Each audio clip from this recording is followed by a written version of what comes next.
And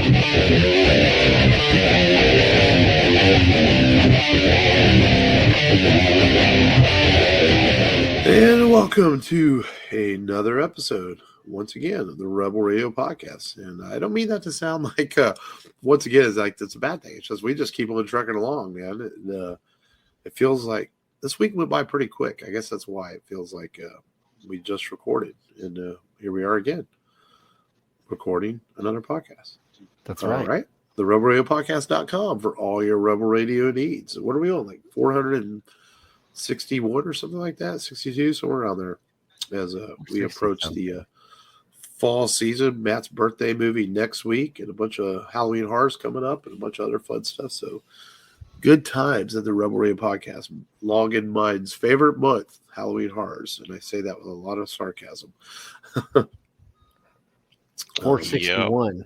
But otherwise, man, I'm a little slightly under the weather with some good congestion, but otherwise doing okay. How are you guys doing? Full crew tonight? Peachy. Peachy. In the words of Ron Burgundy, I don't believe you. I don't believe you. Shit. I'm tired, but I'm not tired, you know? Like I've been doing stuff, you know, because next weekend I'm off, so I'm trying to knock out all this stuff. When people say stuff, that's always very shady. Yeah. Well, no, I had to, and don't make, I know this is, Frank would have a field day if I said this, but I had to caulk. I had to do some caulking around the house. Well, yeah, long to say things, so you must feel guilty. You had to caulk things. I had to handle some caulk today. And seal the fascia and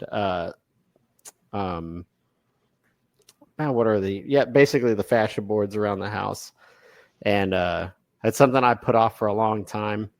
And having an older home, you want to seal it off, so it looks a lot better now. And then I installed a fan and cleaned up the garage, and I attempted to do some plumbing. Had a leaky pipe, and it messed up some sheetrock. And I've never worked with sheetrock other than like small little patches, you leave a hole in the wall, got to patch it up. This is a big hole. I mean, two people can pop up in there and look around in the attic if you wanted to. There was a leak I wasn't notified of, and I found it out whenever it was too big. And yeah, that's fun. Welcome to Tool Time, folks, with Tim Allen. Yeah, for real. I felt like Tool Time because I was like, oh, fuck, I didn't cut this right. And then it started leaking. I thought I fixed the leak with a small clamp. I need a bigger clamp. So I had to stop and just put it off until I get it in. But I did make time to play a little Helldivers, and I say little, like just very, very little. Long by the time you sent me your friend code, I was already off. Because I was like, oh crap, it's like after 8. I gotta start. They take a while to corral in. We're talking about that off show, trying to get the kids in bed, and it's like mine. I've got to start like 20 to 30 minutes ahead to make sure they get in there when I need them to. But yeah, I played a little Helldivers. It's definitely Starship Troopers. I don't know if they were actually like inspired by Starship Troopers. They claim to be, but it's awesome. Like the patriotism is hilarious, and the over exaggeration of what happens to like people out there with bugs. And so I did buy the Super Citizen edition. So I got I think it comes with a different style cape. I think you get a different skin for your machine gun, or I don't have the weapons down just yet. I just have I went through boot camp, and then I named my ship, and I guess it gives you an option to join a faction, and I kind of went through that, and then that was really it. So I'll have to pick it back up tomorrow So by the time I could play, Jake was already home, and it's on his console. I'll have to get a better Xbox for my room. But I've just got the one in the living room right now, so I can't play it on that. But I'm excited to continue playing with it. Other than that, I'm still behind, but I did watch episode 3 of Alien Earth, and I did watch some more Breaking Bad. I'm at the end of season 3 on Breaking Bad. Me and Mark I was going to do some news, and Matt just sort of starts jumping in. Yeah. Sorry. We can interject. Yeah, the podcast won't go down in flames. So yeah, it'll be all right. We can reverse it a little bit. Me and Mark, we're both current on Alien Earth, and you need to stop distracting yourself. So long. It's because of Breaking Bad. You need to stop. You need to hold and then watch Alien Earth first before you start doing Breaking Bad. I'm getting tired of not being able to talk spoilers every week with this slack. Yeah. You can talk spoilers. We're dying out here. You're killing us. I know, right? Our souls. Especially considering this was probably the best episode of the show yet. I heard it was because there's some hot chick that's on there. Yeah, she's on there. Okay. I mean, I don't know why it made it the best episode yet, but it was pretty solid. I mean, I have to say though, I was kind of thinking about, and this is current stuff that Matt can pretty much in the know of, like those hybrid people with the children's brains, children's minds. It's like you would feel really sad for one of them. One of them died because they're just kids. Yeah. Well, inside adult bodies. That was like, okay, we're seeing a grown-up kill, but it's actually a kid mentally. I think that will end up happening before the show's over. Yeah. So, anyways, what else? What else did I don't know if I saw anything else besides brain rot on YouTube and brain rot on YouTube. Yeah, and then playing some Monster Train on the Steam Deck. Played No Man's Sky a little bit. Third attempt. I hate fucking games that are like, oh, you have to survive. Go beat rocks and trees and shit for a couple of hours so you can make something that can help you escape or survive or something, I'm like, ugh. That's what pissed me off about. That's why I had a hard time getting into. What's the Star Wars game? Not the newer, not Jedi Survivor, the first one. I don't. Fallen Order? That's what annoyed me about it. All the puzzles and stuff. I'm like, man, this is a Star Wars game. I don't want to do fucking puzzles. If I want to do that, I'd play Tomb Raider. Yeah. Well, what bugged me about that game. Well, I don't know no, it's like, I know what you're saying. Yeah. Yeah, I don't want to play a game that makes it feel like work. Right. So. What was it? Metal Gear 3, Snake Eater, where you had to make food and all that. Like, it totally took away from what Metal Gear was for me. I don't want to have to work in the game. Well, this is worse than that in a way because, let's say, okay, I'm playing Subnautica, right? And I hate these crafting pyramids you have to go through. Right. You need this one ingredient, right? You need copper wire. Oh, but in order to get copper wire, you have to have 5 ingots. Oh, but to get 5 ingots, you have to, mine 100 copper. It's like, oh, okay. So I have to mine 100 copper first, then to get the ingots, then to get the freaking wire from that. That's, and you all have components that are made of 3 pyramids of shit to build. And oh man, what a time waste. I hate that. So. Yeah. But other than that, I can just throw it over to you, Mark. What you did for the week. Other than watching Alien Earth, I've been playing. They had it on sale, Retromania Wrestling, which is a retro style wrestling game that came out.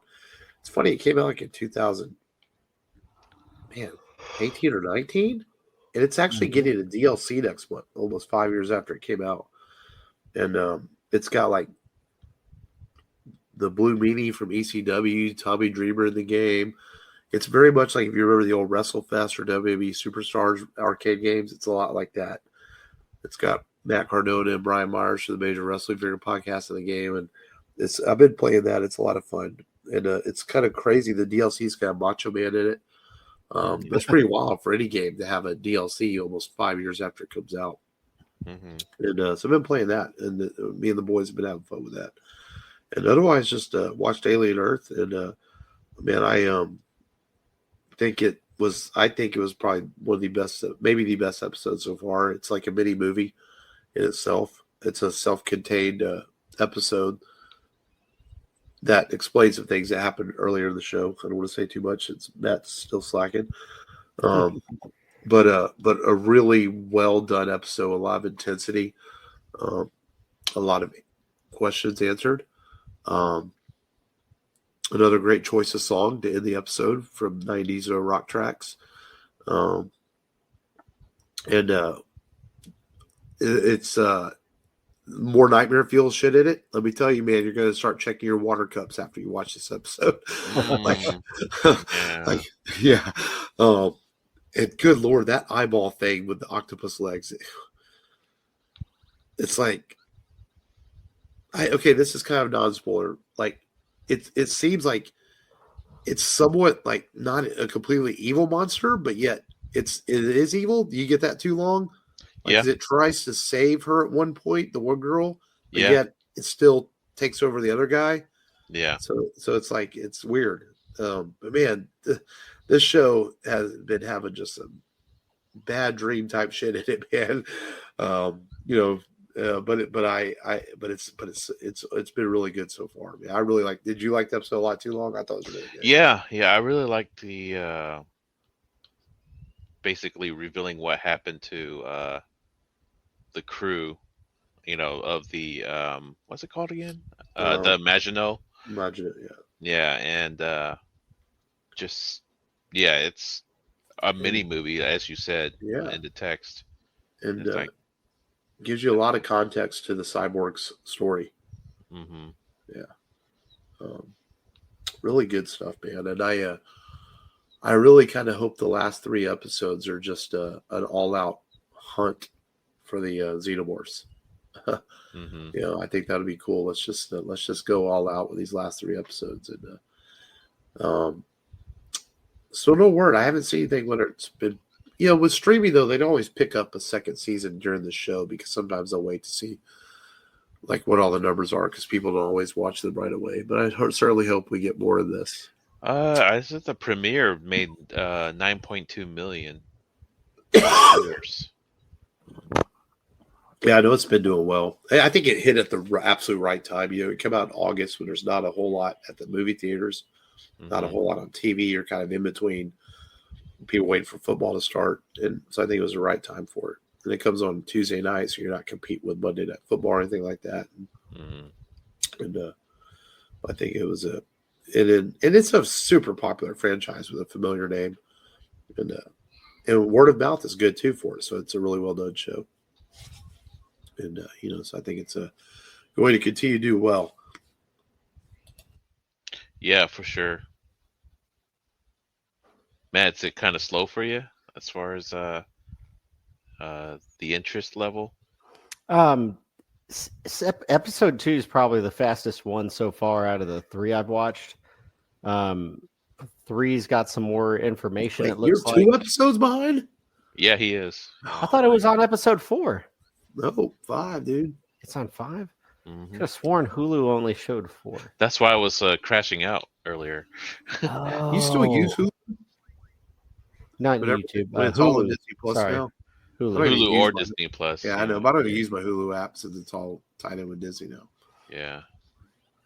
Okay, I'll have to look. Maybe the Disney Plus interface is different. The Disney Plus interface is so much easier to use than Hulu's wonky interface.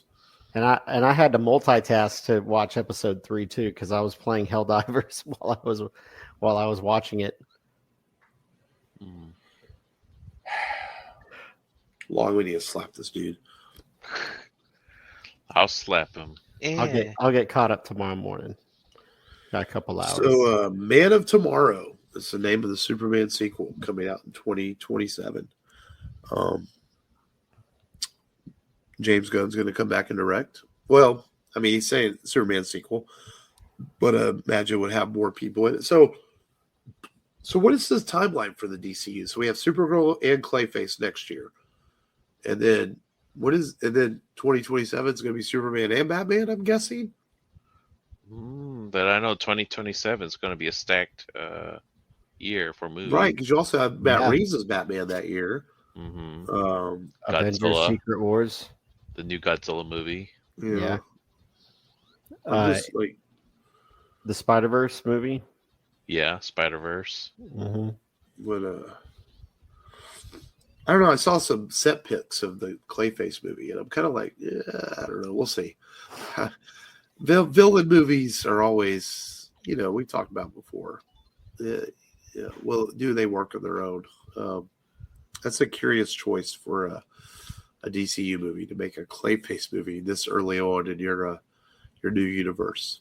So we'll see. Yeah. And James Gunn has made hits about where he said himself the Batman might be introduced before his own movie. I mean, well, I think it's pretty obvious we might have Batman show up in the Clayface movie. I mean, that would kind of make sense. Yeah. So we'll see. But after Superman being as good as it was, I'm willing to see this thing out.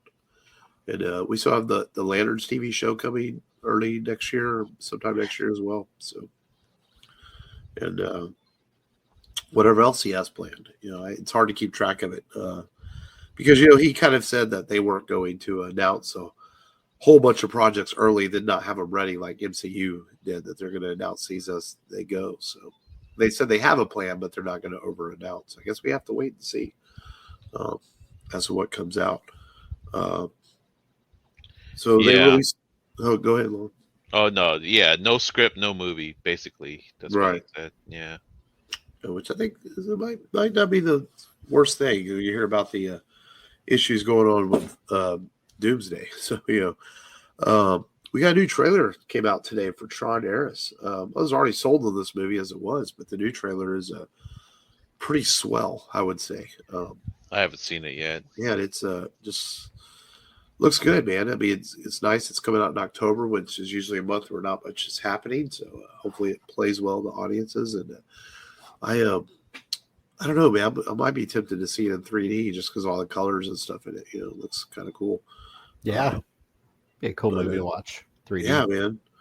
I'm just. I hope it's well. I hope it's good, man. I enjoy the first two Trons, and I think it's a really cool concept, and I think it fits in very nicely in today's world of artificial intelligence and digital effects. And Tron just feels appropriate for the time. So we'll see how it does. I didn't realize Amazon is making a Lara Croft Tomb Raider TV series. They cast. I guess they cast Lara Croft. Phoenix. Yeah. Is that who it is? Sophie Turner. Sophie from Turner, Game of Thrones. Oh, okay. Yeah, little Sansa Stark. Yeah, I mean, I've only seen her really in X-Men and Game of Thrones, but I can buy her as Lara Croft. I can see that. I don't know. Oh no, dude, she doesn't have triangle boobs. That's usually a prerequisite. Or charisma. Yeah, like charisma Angelina too. Jolie. Yeah. Angelina Jolie had charisma. I like the Tomb Raider movies for what they are. I don't know if I don't think we've ever done either one of the podcasts, but I actually like those. Yeah. And they made a lot of money for a reason. I find them entertaining. The first one's a good action film. The second one could have been better, but the first one is a fun action film. And even the one that came out with the Varkinder a few years ago, it wasn't bad either. It was an okay movie. It was based on the reboot. Yeah. Yeah. No, that's been a franchise that I think's been better than given credit for. Mm-hmm. But yeah, otherwise, those are some of the big news things. A couple of trailers, and then I wasn't aware until today and I came home and after you mentioned the John Candy documentary that I turned on YouTube, and the trailer was right there, front and center. So I watched that trailer for "I Like Me." It's the name of the John Candy documentary about his I guess his life and his fame and his inevitable downfall of himself by the drinking and smoking he did that causes early death. But what an actor or what a comedian he was. And it's cool because it's going to be on Amazon Prime. So sometimes these documentaries get announced and you have to wait for them to show up streaming because but this one will be available on Prime on October 10th. Mm-hmm. So that'll be a good one. Kind of a offset news. It's gaming news. There's this popular game that came out 9 years ago called Hollow Knight, and it's a 2D Metroidvania type game. The sequel to that game finally came out called Hollow Knight Silk Song, and it crashed Steam, it crashed Xbox Store, Nintendo eShop, and PlayStation Online Store for a couple of hours because of the release of that game. There were no pre-orders for the game at all, but yeah, it was like one of those modern 2D games that became really popular when it came out, Yeah. And managed to crash all those stores and services. Have you seen that retro arcade style Terminator game that's coming out?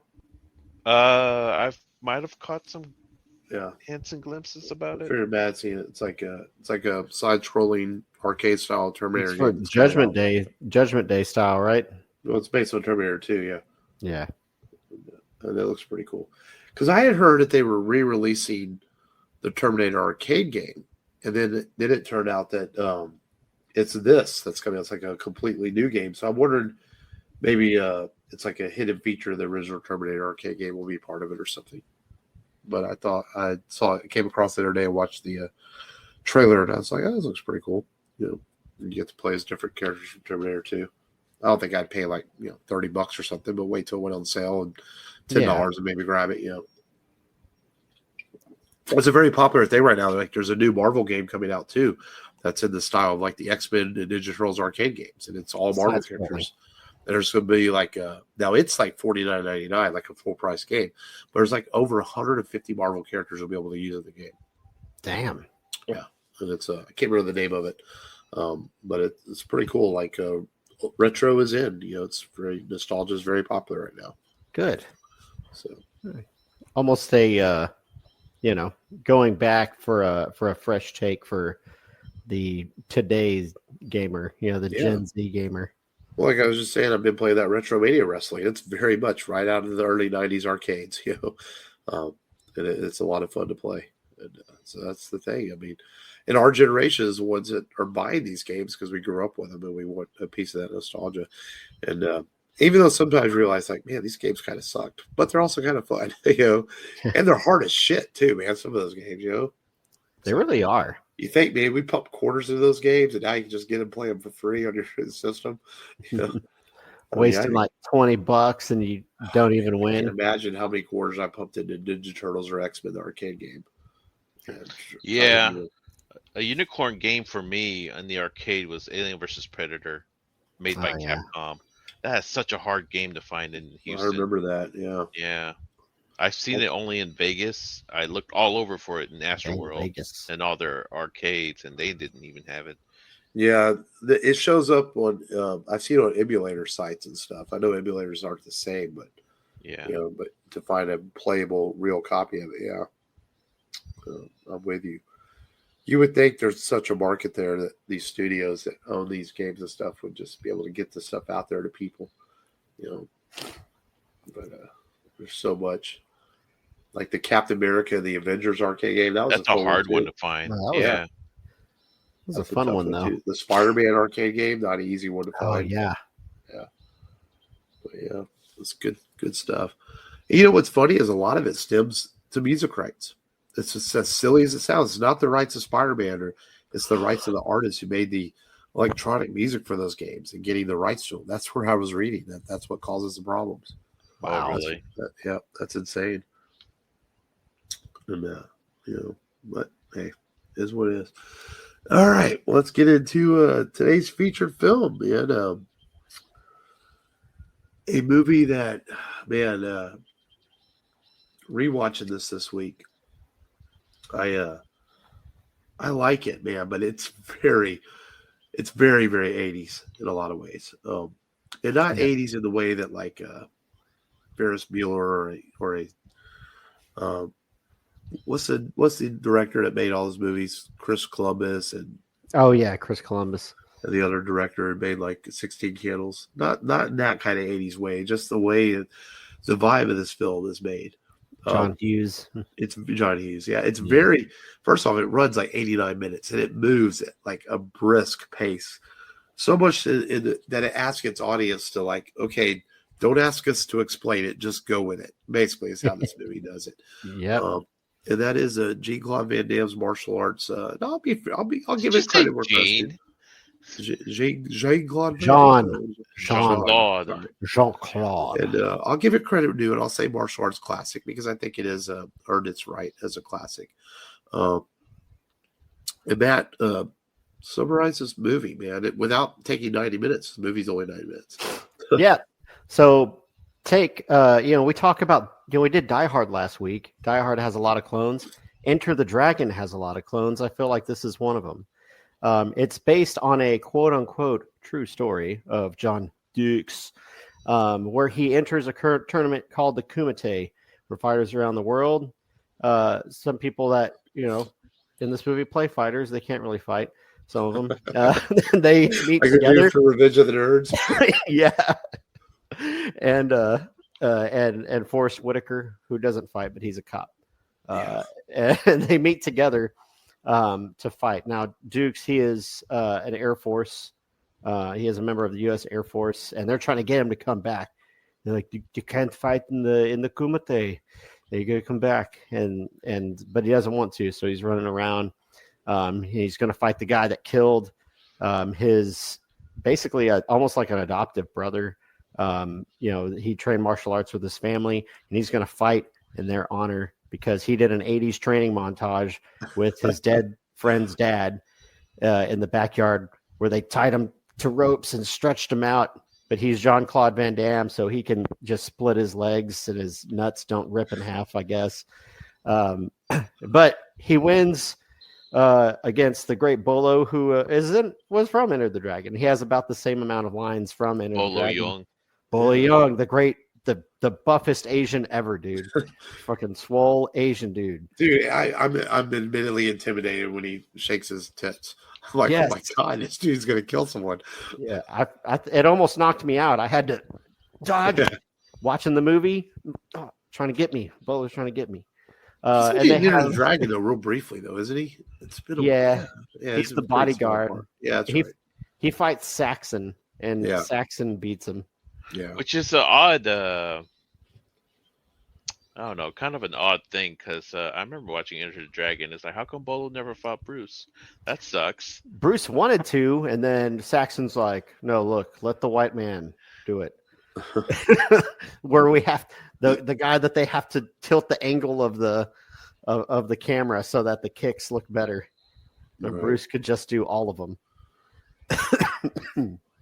But that's basically it. There's been some question whether Dukes actually fought in the Kumite and won, and because the story is I don't know, it's a little sketchy, but parts of it may have happened. We don't know. Apparently the dude can technically fight. They've seen him. He's been on videos and he's instructed people before. So he is a good martial artist. We just don't know if he's like good enough to beat the best, Isn't he still alive? I think he's like 75. It's based on, yeah, or 71. He's in his 70s. He's still alive. Bolo Young turns 80 next year. I know that because he was in the news recently because it was his birthday. I saw it pop up. He's at 70. He turned 79. Yeah, man, Bolo Young. Rapid I Fire. Is he retired from acting? He was in Rapid Fire too, right? Yeah, Rapid Fire. He's in Rapid Fire. Bloodsport. He's still acting. He hasn't done anything. He's got an upcoming film. His last film though was in 2015. Oh, but he's basically hasn't really worked since the 90s. So okay, so he is basically semi-retired. He has one of the coolest lines in the movie, and he's like, "Brick, don't hit back." Never used this line. Someone dubbed his lines. Yeah, Yeah. his character, I guess. Yeah. His character.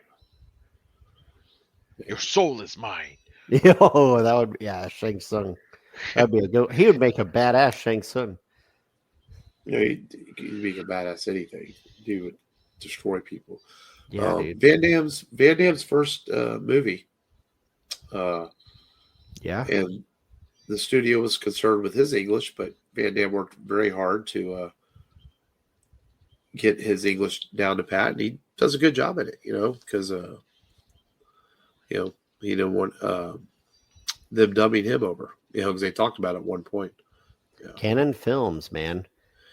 Yeah, man, this is Canon Films, of course, is known for a lot of schlock and B movies in the 80s. Of course, famously made Superman 4 and great Cyborg. Documentary out there about them, Cyborg. But this is if they had a top 5 or 6 films, this is probably in it easily. Definitely probably one of their most famous films they made. Because this movie, I don't know if it was a box office success, but definitely has been a success over the years through television and home video, and has become a cult classic and is largely considered a martial arts classic. I remember my memories of this movie are watching it on TV and always getting a kick out of like the dramatic hi, Van Damme's face and all that. And I always remember what bugs me about this film, and it bugged me when I was younger, and it bugs me still, is like Bolo Young's character. Why does he have to cheat to try to beat Duke? I mean, you're a badass, man. It's like, you don't need to do this. You're out there murdering people in the fucking ring, and then you have to cheat. It's like, and there's no explanation for it. It's like, could there have been a scene where he explained to like, hey, he thinks he can't beat him, but he has to try to cheat to win? It's like, it's not even in his character. It comes out of nowhere. It's like, I'm just going to cheat with this dust in his eyes. It's just like, okay. Makes that's what I said. evil. This movie just sort of happens and expects the audience to just go with it. Like, don't ask for explanations. Just enjoy the ride. It just makes him more evil. Yeah. Yes. More. It does make him evil. He's got intimidating man boobs already. They're evil long. I mean, come on.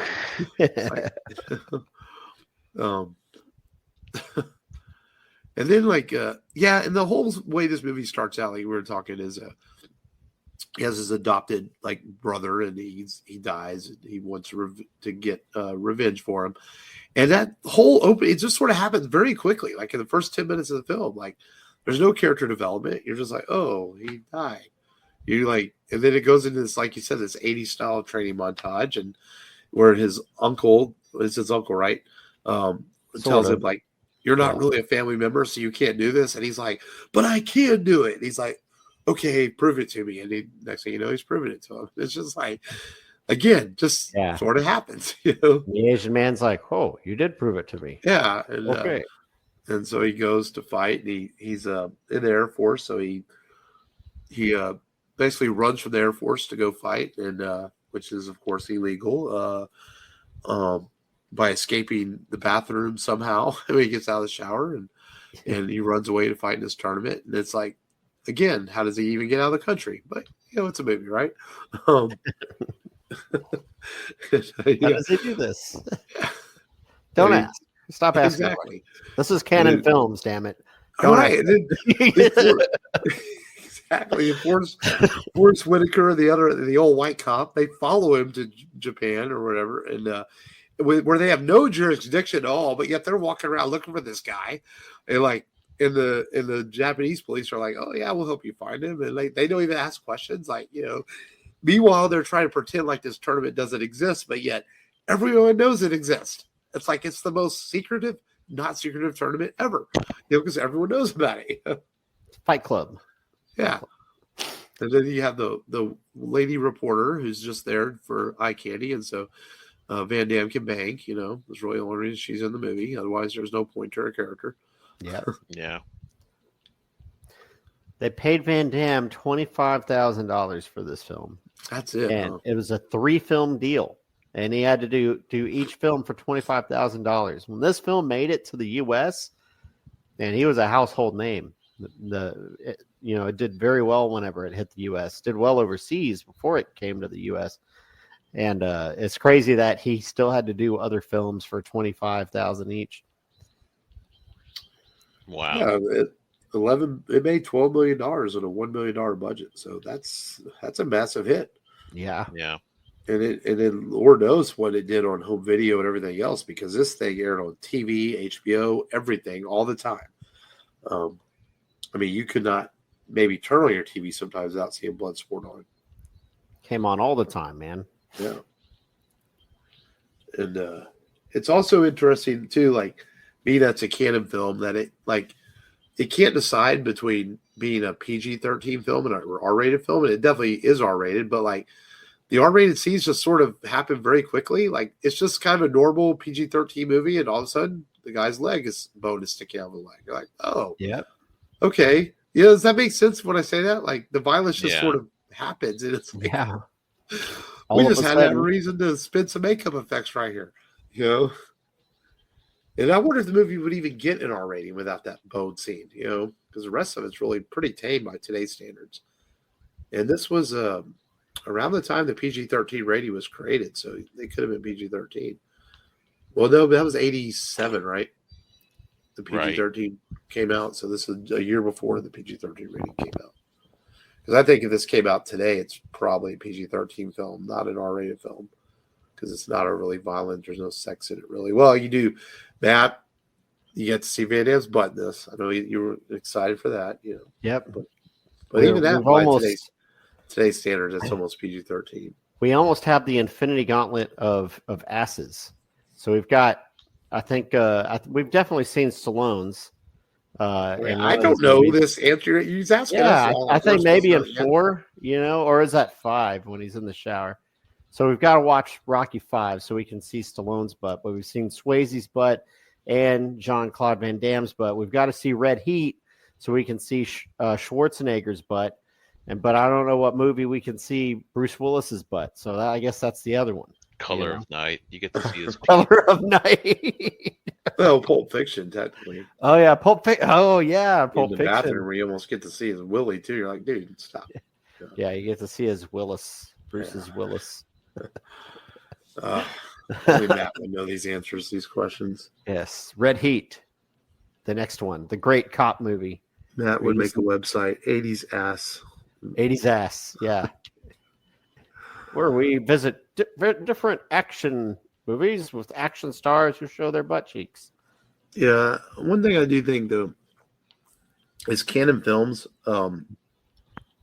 like this, talking about this is one of their better films they made, is like, they didn't give a shit, man. And I think that's what made them so successful. Is like, you know what? Let's go spend the money. Let's put out a movie.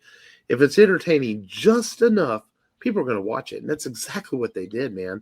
That's why they were successful with some of their films. And Bloodsport being one of them. It's entertaining just enough that it became a cult classic. And it makes a list of a lot of top martial arts films. I mean, I think if I was making a top 5 martial arts films, I don't know if I'd be able to leave this one off, because it is so memorable, and it's so it brought Van Damme to the world, and it's just and it does hold the test of time. It holds up pretty well for a 30-year-old movie.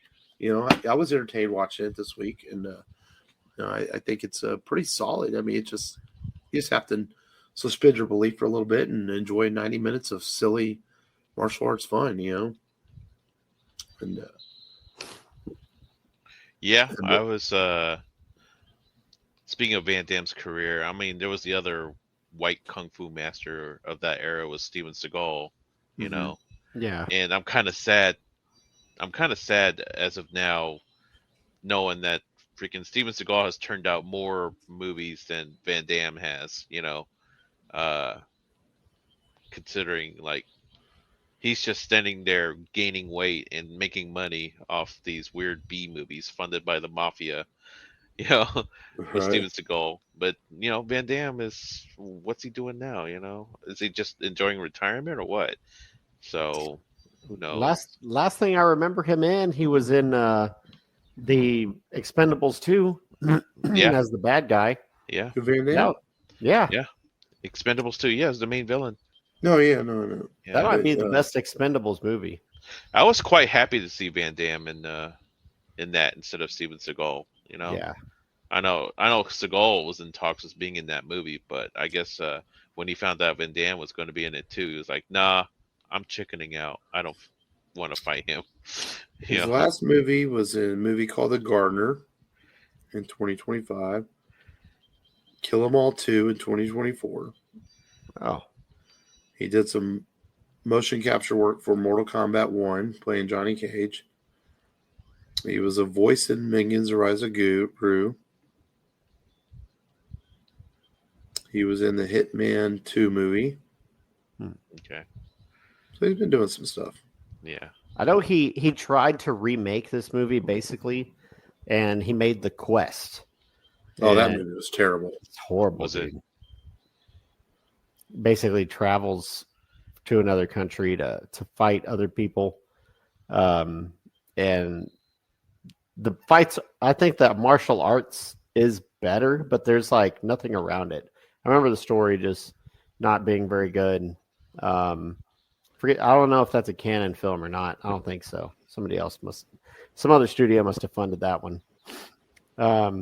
He does the splits a total of 7 times in this movie, which I think is probably 5 or 6 times too much. It's like just do it a couple times. You know, we don't need to see you splitting your stuff all over the place. I don't know. Time The Cop. Time Cop. He does that too. Time Cop, though, was okay.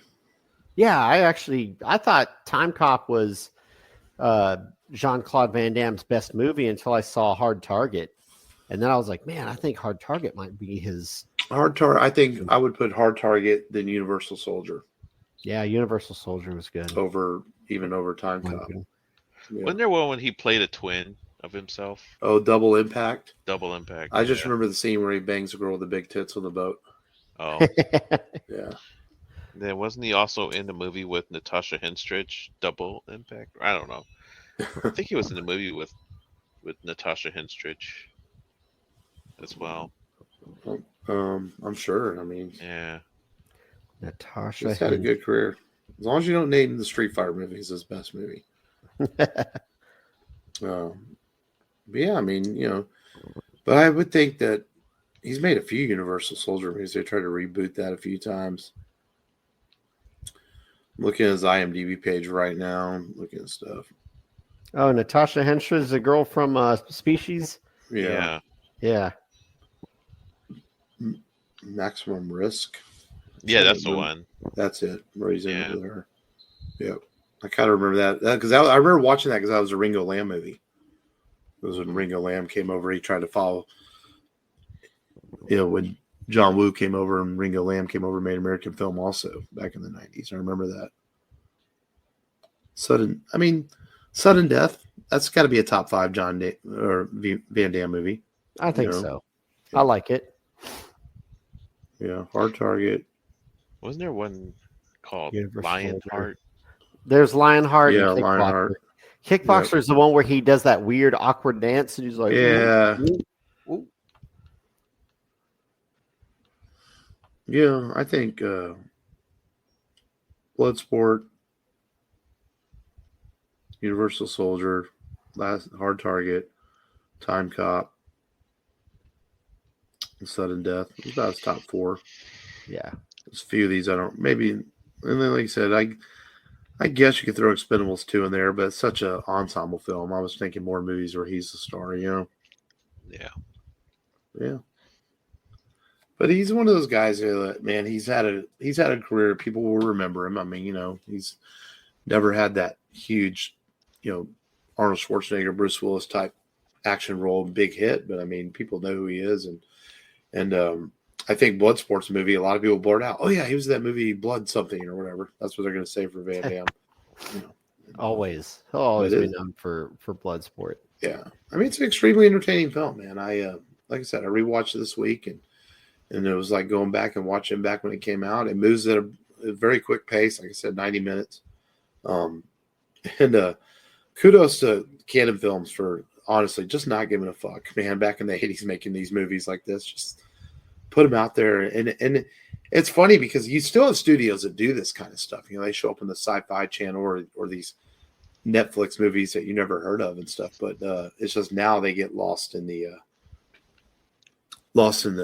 massive overload of content that's out there now. Where the Canon Films got these things in theaters and home video releases, it was a different time. And I don't think there'll ever be another studio like Canon Films. Didn't they also do American Ninja movies too? They did the Ninja, like the Ninja 3. Yeah, they did the Ninja 2, Ninja 3. Yeah. Yeah. They did Street Smart. They did what else? Masters of the Universe. Yeah, Masters of the Universe. That's right. They did He-Man. Yeah. I mean, yeah. There's a great documentary about them out there. I want to say they did like the third RoboCop.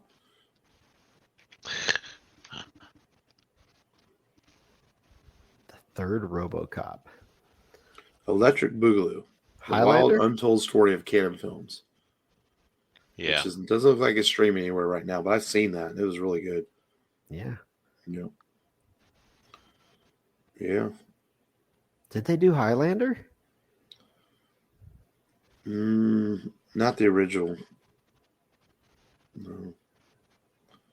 I'm sure there's a list out there somewhere about what movies they did, but a cool studio. We've done a few Canon films. We did Superman 4 as a Patreon episode. We did Bloodsport. We've done Master of the Universe. There's probably another Canon film there we did. We didn't realize it was a Canon film.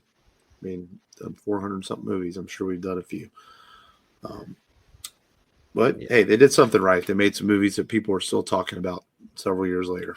So yeah, they did those the Chuck Norris movies, the missing in action stuff.